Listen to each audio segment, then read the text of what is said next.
Fraudes espíritas, lição 314. Os que não admitem a realidade das manifestações físicas, geralmente atribuem à fraude os efeitos produzidos. Fundam-se sobre o que os prestidigitadores hábeis fazem das coisas que parecem prodigiosas, quando não se conhecem seus segredos. De onde concluem que os médiuns não são senão escamoteadores. Já refutamos esse argumento, ou antes essa opinião, notadamente nos artigos sobre o Sr. Rumi e nos números da revista de janeiro e fevereiro de 1858. Não diremos, pois, a respeito, senão algumas palavras antes de falarmos de uma coisa mais séria. De resto, é uma consideração que não escapará a quem reflita um pouco. Sem dúvida, há prestidigitadores de uma habilidade prodigiosa, mas são raros. Se todos os médios praticassem a escamoteação, seria preciso convir que essa arte teria feito em pouco tempo progressos extraordinários e teria se tornado subitamente bem comum, uma vez que se encontraria em estado inato nas pessoas que dela nem suspeitavam, mesmo entre as crianças. Do fato de que existem charlatães que vendem drogas nas praças públicas e de que há mesmo médicos que, sem irem à prática pública, traem a confiança, segue-se que todos os médicos sejam charlatães e a classe médica seja, por isso, atingida em sua consideração, do fato de que há pessoas que vendem tintura por vinho, segue-se que todos os mercadores de vinho sejam falsificadores e que não há vinho puro, abusa-se de tudo, mesmo das coisas mais respeitáveis. E pode-se dizer que a fraude tem também seu talento, mas a fraude tem sempre um objetivo, um interesse material qualquer. Onde nada há a ganhar, não há nenhum interesse em enganar. Também dissemos, a propósito dos médios mercenários, que a melhor de todas as garantias é um desinteresse absoluto. De todos os fenômenos espíritas, os que se prestam mais à fraude são os fenômenos físicos, pelos motivos que é útil tomar em consideração. Primeiro, porque se dirigindo mais aos olhos do que à inteligência, são os que a prestidigitação pode mais facilmente imitar. Em segundo lugar, aguçando mais do que os outros, a curiosidade, são mais próprios para atraírem a multidão e, por consequência, mais produtivos. Nesse duplo ponto de vista, os charlatães têm, pois, todo interesse em simularem essas espécies de manifestações.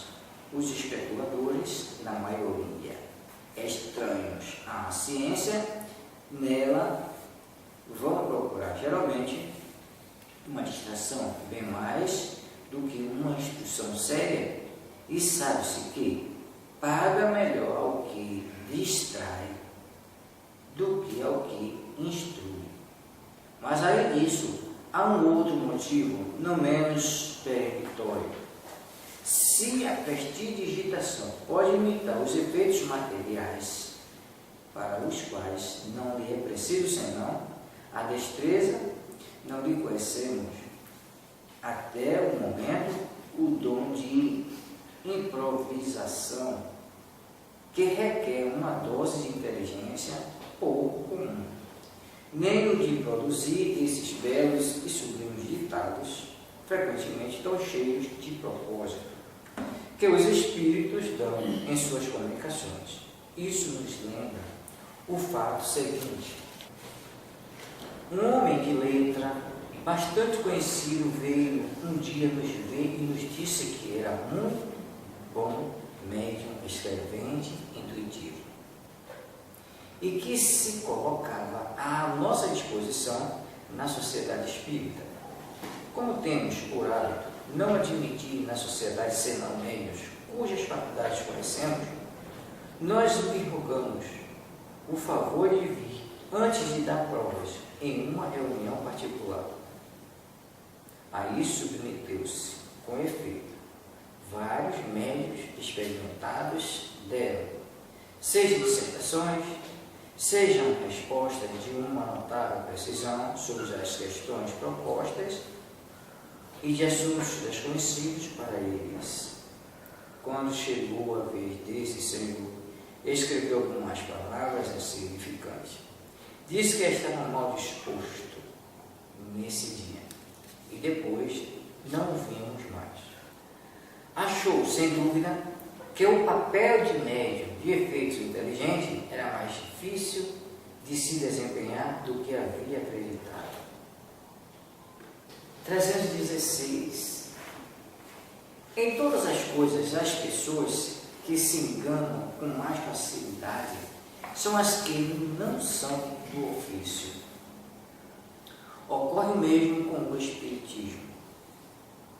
Os que não o conhecem são facilmente iludidos pelas aparências, ao passo que um estudo prévio e atento os inicia, não somente quanto às causas dos fenômenos, mas quanto às condições normais nas quais pode se produzir, e lhes fornece, assim, os meios para reconhecerem a fraude, se ela existe.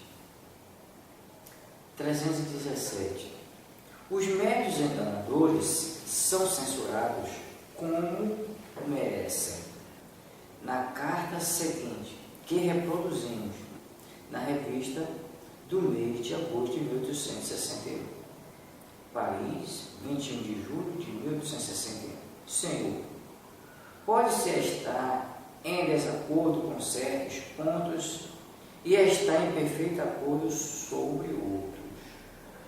Acabo de ler as páginas 213 do último número do vosso jornal, Reflexões sobre a fraude em matéria de experiências espirituais ou espíritas, às quais sou feliz em me associar com todas as minhas forças.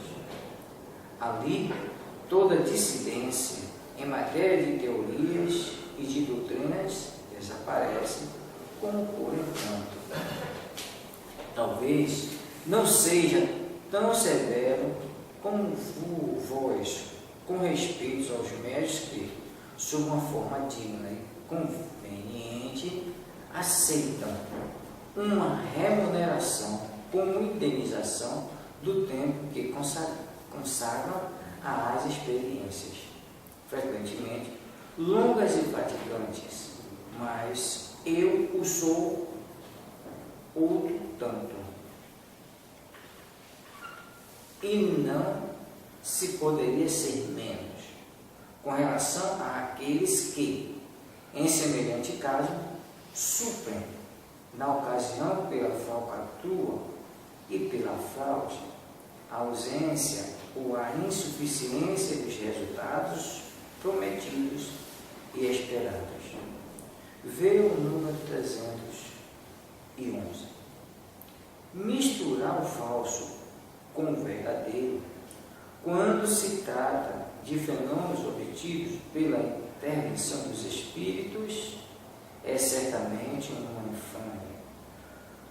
E haveria obliteração do senso moral do médium, que cresce poder fazê-lo sem escrúpulo. Como fizestes perfeitamente observar, é lançar o descrédito sobre a coisa no espírito dos indecisos, desde que a fraude seja reconhecida.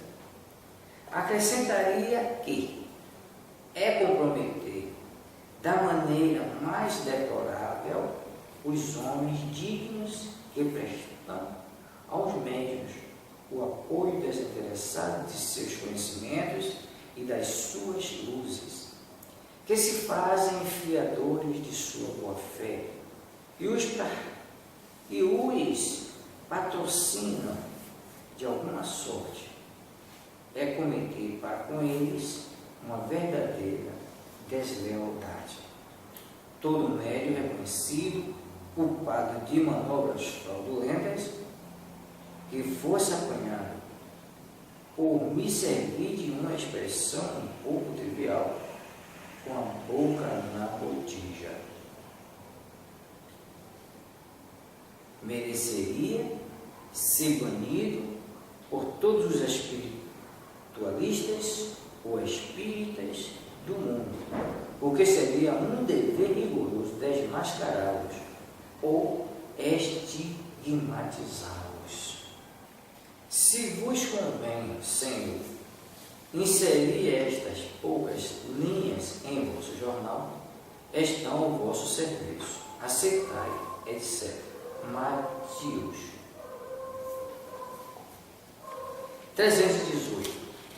Nem todos os fenômenos espíritas são igualmente fáceis de serem imitados. E há os que desafiam, evidentemente, toda a habilidade da prestidigitação. Tais são, notadamente, o movimento dos objetos sem contato, a suspensão de corpos pesados no espaço, as pancadas de diferentes lados, as aparições, etc., salvo o emprego de truques e de cumplicidade. Por isso dizemos que o que é preciso fazer em semelhante caso é observar atentamente as circunstâncias e, sobretudo, levar em consideração o caráter e a posição das pessoas, o objetivo e o interesse que poderiam ter em enganar. É o melhor de todos os controles, porque são tais circunstâncias que levantam todo motivo de suspeição. Pensamos, pois, em princípio, que é preciso desconfiar de quem fizer desses fenômenos um espetáculo, ou um objetivo de curiosidade ou de distração, e pretender produzi-los à vontade e no momento próprio, como já o explicamos. Não será demasiado repeti-lo. As inteligências ocultas que se manifestam a nós têm suas suscetibilidades e querem nos provar que têm também seu livre-arbítrio e não se submetem aos nossos caprichos. Número 38. Bastar-nos a assinalarmos alguns subterfúgios empregados, ou que seja possível empregar, em certos casos, para premunir contra a fraude os observadores de boa-fé, quanto às pessoas que se obstinam em julgar sem se aprofundarem. Seria, tendo perdido, procurar desiludi-los. 319. Um dos fenômenos dos mais comuns é o dos golpes íntimos na própria substância da madeira, com ou sem movimento da mesa, ou outro objetivo se segue. Esse efeito é um dos mais fáceis de se imitar, seja pelo contato dos pés, seja procurando pequenos estalidos móveis, seja a um pequeno estratagema especial que é útil desvendar. Basta colocar suas duas mãos inteiramente sobre a mesa e bastante próximos, para que as unhas dos polegares se apoiem fortemente uma contra a outra. Por um movimento muscular completamente imperceptível, faz-se com que sofra um atrito que dá um pequeno ruído seco, tendo uma grande analogia com o da tipologia íntima. Esse ruído repercute na madeira e produz uma ilusão completa. Nada é mais fácil que fazer ouvir tantas pancadas quantas se peçam. Uma batida de tambor, etc. Responder a certas perguntas por sim ou por não, por nomes, o mesmo, pela indicação de letra do alfabeto. Uma vez prevenido o meio de se reconhecer a fraude, é bem simples. Ela não é possível se as mãos estão afastadas umas das outras.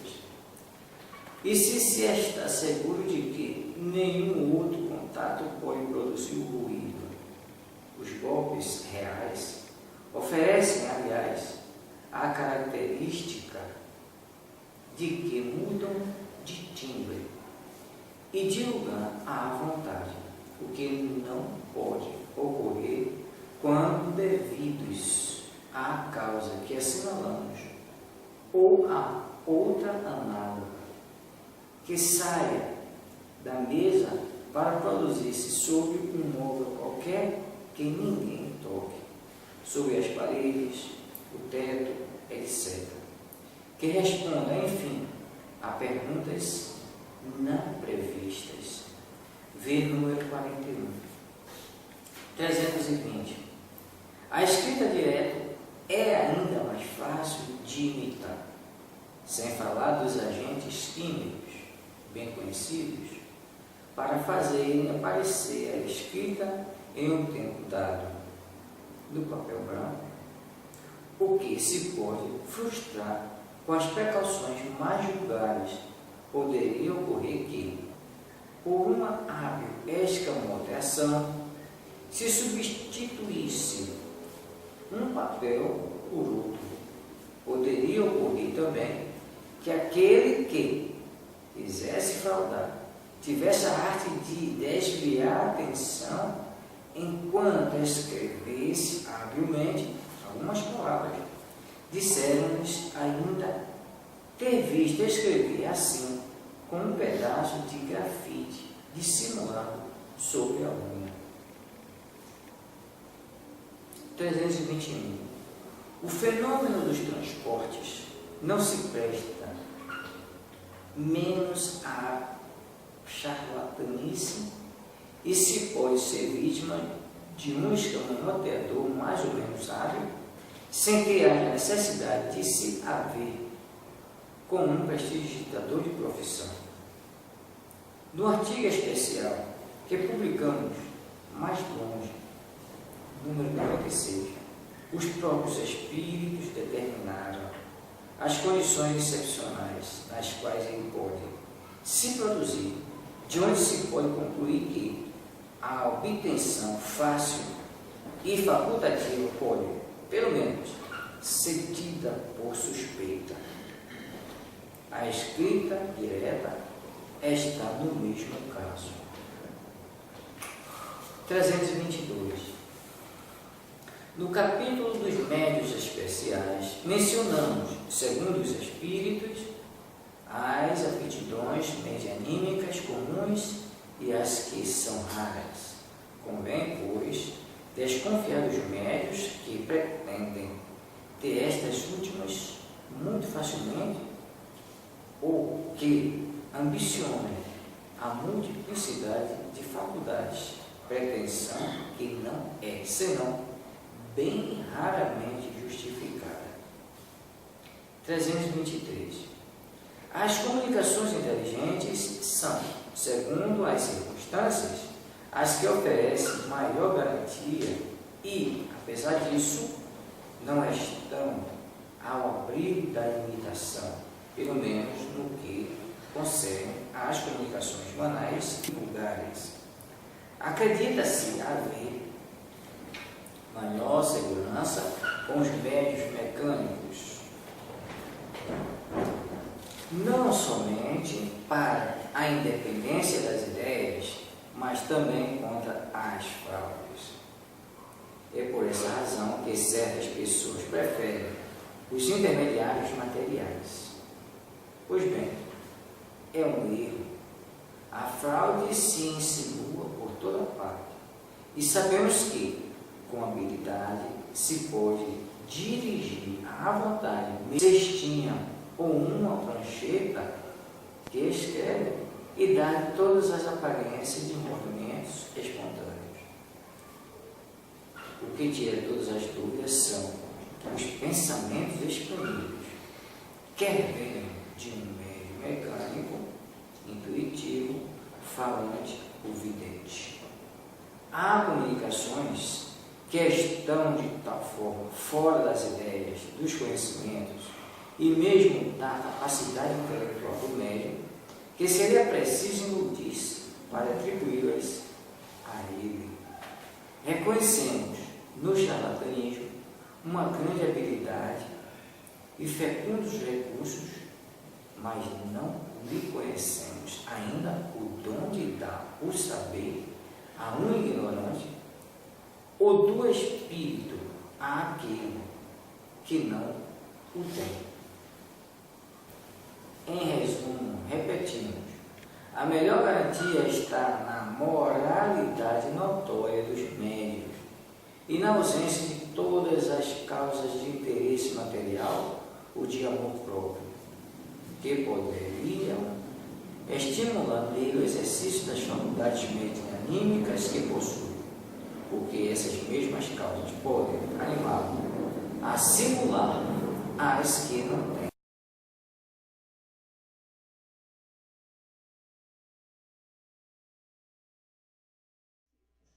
Correção. 314. Os que não admitem a realidade das manifestações físicas geralmente atribuem à fraude os efeitos produzidos. Fundam-se em que os prestidigitadores hábeis fazem coisas que parecem prodígios, para quem não lhes conhece os segredos, donde concluem que os médiuns não passam de escamoteadores. Já refutamos este argumento, ou, antes, esta opinião, notadamente nos nossos artigos sobre o Sr. Home e nos números da Revue de janeiro e fevereiro de 1858. Aqui, pois, não diremos mais do que algumas palavras, antes de falarmos de coisa mais séria. Há, em suma, uma consideração que não escapará a quem quer que reflita um pouco.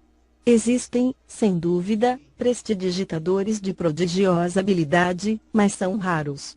Se todos os médiuns praticassem a escamoteação, forçoso seria reconhecer que esta arte fez, em pouco tempo, inauditos progressos e se tornou de súbito vulgaríssima, apresentando-se nata em pessoas que dela nem suspeitavam e, até, em crianças. Do fato de haver charlatães que preconizam drogas nas praças públicas, mesmo de haver médicos que, sem irem à praça pública, iludem a confiança dos seus clientes, seguir-se-á que todos os médicos são charlatães e que a classe médica haja perdido a consideração que merece. De haver indivíduos que vendem tintura por vinho, segue-se que todos os negociantes de vinho são falsificadores e que não há vinho puro. De tudo se abusa, mesmo das coisas mais respeitáveis, e bem se pode dizer que também a fraude tem o seu gênio. Mas, a fraude sempre visa um fim, a um interesse material qualquer, onde nada haja a ganhar, nenhum interesse há em enganar. Por isso foi que dissemos, falando dos médiuns mercenários, que a melhor de todas as garantias é o desinteresse absoluto. 315. De todos os fenômenos espíritas, os que mais se prestam à fraude são os fenômenos físicos, por motivos que convém considerar. Primeiramente, porque impressionam mais a vista do que a inteligência, são, para prestidigitação, os mais facilmente imitáveis. Em segundo lugar, porque, despertando, mais do que os outros, a curiosidade, são mais apropriados a atrair as multidões, são, por conseguinte, os mais produtivos. Desse duplo ponto de vista, portanto, os charlatães têm todo o interesse em simular as manifestações desta espécie, os espectadores, na sua maioria estranhos à ciência, acorrem geralmente, em busca muito mais de uma distração do que de instrução séria, e é sabido que se paga melhor o que diverte do que o que instrui. Porém, posto isto de lado, outro motivo há, não menos peremptório.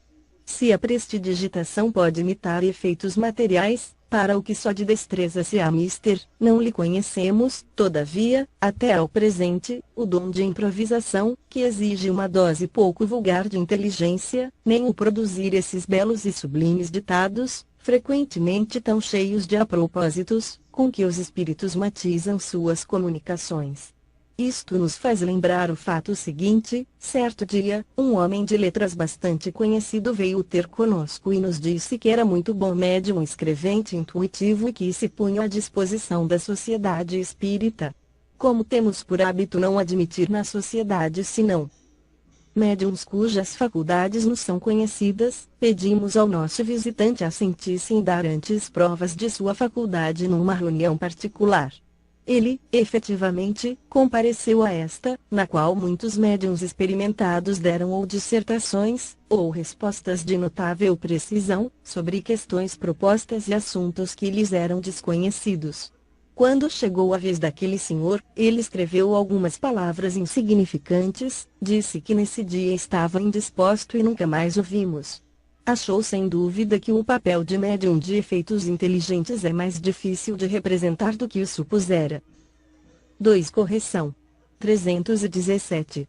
Os médiuns trapaceiros são estigmatizados, como merecem, na seguinte carta que publicamos em A Revue do mês de agosto de 1861, Paris, 21 de julho de 1861. Senhor, pode-se estar em desacordo sobre certos pontos e de perfeito acordo sobre outros. Acabo de ler, a página 213 do último número do vosso jornal, algumas reflexões acerca da fraude em matéria de experiências espiritualistas, ou espíritas, reflexões a que tenho a satisfação de me associar com todas as minhas forças. Aí, quaisquer dissidências, a propósito de teorias e doutrinas, desaparecem como por encanto. Não sou talvez tão severo quanto sois, com relação aos médiuns que, sob forma digna e decente, aceitam uma paga, como indenização do tempo que consagram a experiências muitas vezes longas e fatigantes. Sou, porém, tanto quanto sois ninguém o seria demais com relação aos que, em tal caso, suprem, quando se lhes oferece ocasião, pelo embuste e pela fraude, a falta ou a insuficiência dos resultados prometidos esperados, veja-se o N. 311. Misturar o falso com o verdadeiro, quando se trata de fenômenos obtidos pela intervenção dos espíritos, é simplesmente uma infâmia e haveria obliteração do senso moral no médium que julgasse poder fazê-lo sem escrúpulo. Conforme o observastes com perfeita exatidão, é lançar a coisa em descrédito no espírito dos indecisos, desde que a fraude seja reconhecida. Acrescentarei que é comprometer do modo mais deplorável os homens honrados, que prestam aos médiuns o apoio desinteressado de seus conhecimentos e de suas luzes, que se constituem fiadores da boa-fé que neles deve existir e os patrocinam de alguma forma. E cometer para com eles uma verdadeira prevaricação.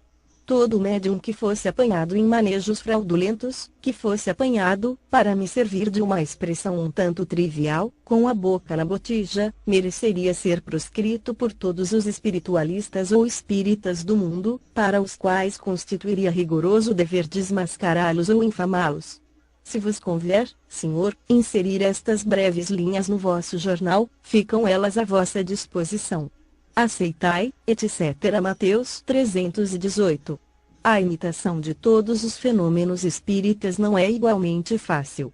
Alguns aqui evidentemente desafiam a habilidade da prestidigitação, tais, notadamente, o movimento dos objetos sem contato, a suspensão dos corpos pesados no ar, as pancadas de diferentes lados, as aparições, etc., salvo o emprego das tramóias e do compadrio. Por isso dizemos que o que necessário se faz em tal caso é observar atentamente as circunstâncias e, sobretudo, ter muito em conta o caráter e a posição das pessoas, o objetivo e o interesse que possam ter em enganar. Essa melhor de todas as fiscalizações, porquanto circunstâncias há que fazem desaparecer todos os motivos de suspeita. Julgamos, pois, em princípio, que se deve desconfiar de quem quer que faça desses fenômenos um espetáculo, ou objeto de curiosidade e de divertimento, e que pretenda produzi-los à sua vontade da maneira exigida, conforme já explicamos.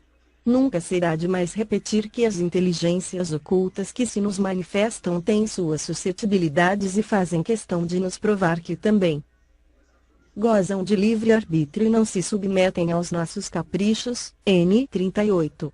Será suficiente assinalemos alguns subterfúgios, que costumam empregar-se, ou que o podem ser em certos casos, para premunirmos contra a fraude os observadores de boa fé.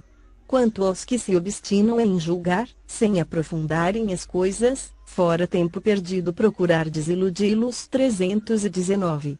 Um dos fenômenos mais comuns é o das pancadas no interior mesmo da substância da madeira, com ou sem movimento da mesa, ou do objeto de que se faça uso. Esse efeito é um dos mais fáceis de ser imitado, quer pelo contato dos pés, quer provocando-se pequenos estalidos no móvel. Há, porém, uma artimanhazinha especial, que convém desvendar. Basta que uma pessoa coloque as duas mãos espalmadas sobre a mesa e tão aproximadas que as unhas dos polegares se apoiem fortemente uma contra a outra, então, por meio de um movimento muscular inteiramente imperceptível, produz-se nelas um atrito que dá um ruído seco, apresentando grande analogia com o da tipologia íntima. Esse ruído repercute na madeira e produz completa ilusão. Nada mais fácil do que fazer que se ouçam tantas pancadas quantas se queiram, o ronfo do tambor, etc., do que responder a certas perguntas, por um sim, ou um não, por números, ou mesmo pela indicação das letras do alfabeto. Estando-se prevenido, é muito simples o modo de descobrir a fraude. Ela se torna impossível, desde que as mãos sejam afastadas uma da outra e desde que se tenha certeza de que nenhum outro contato poderá produzir o ruído. Além disso, as pancadas reais apresentam esta característica, mudam de lugar e de timbre, à vontade, o que não pode dar-se quando devidas à causa que assinalamos, ou a qualquer outra análoga. Assim é que deixam a mesa, para se fazerem ouvir no outro móvel qualquer, com o qual ninguém se acha em contato, nas paredes, no forro, etc., e respondem a questões não previstas, veja-se o N. 41. 3. Correção. 321. O fenômeno do trazimento de objetos, de fora para o lugar onde se efetua a reunião, não se presta menos à trapaça e facilmente se pode ser enganado por um escamoteador mais ou menos destro, sem que haja mister se trate de um prestidigitador profissional. No parágrafo especial que acima inserimos, N. 96, os próprios espíritos determinaram as condições excepcionais em que ele se produz, donde lícito é concluir-se que a sua obtenção facultativa e fácil deve, quando nada, ser tida por suspeita. A escrita direta está no mesmo caso. 4. Correção. 323. As manifestações inteligentes são, conforme as circunstâncias, as que oferecem mais garantias, entretanto, nem mesmo essas escapam à imitação, pelo menos no que toca às comunicações banais e vulgares. Pensam alguns que, com os médiuns mecânicos, estão mais seguros, não só pelo que respeita à independência das ideias, como também contra os embustes, daí o preferirem os intermediários materiais. Pois bem, é um erro. A fraude se insinua por toda parte e sabemos que, com habilidade, até mesmo uma cesta, ou uma prancheta que escreve pode ser dirigida à vontade, com todas as aparências dos movimentos espontâneos. Só os pensamentos expressos, quer venham de um médium mecânico, quer de um intuitivo, audiente, falante ou vidente, afastam todas as dúvidas. Há comunicações, tão fora das ideias, dos conhecimentos e mesmo do alcance intelectual do médium, que só por efeito de estranha obliteração se poderia atribuí-las a este último. Reconhecemos que o charlatanismo dispõe de grande habilidade e vastos recursos, mas ainda lhe não descobrimos o dom de dar saber a um ignorante, nem espírito a quem não o tenha. Em resumo, repetimos, a melhor garantia está na moralidade notória dos médiuns e na ausência de todas as causas de interesse material, ou de amor próprio, capazes de estimular-lhes o exercício das faculdades mediúnicas que possuam, porquanto essas mesmas causas poderiam induzi-los a simular as de que não dispõem.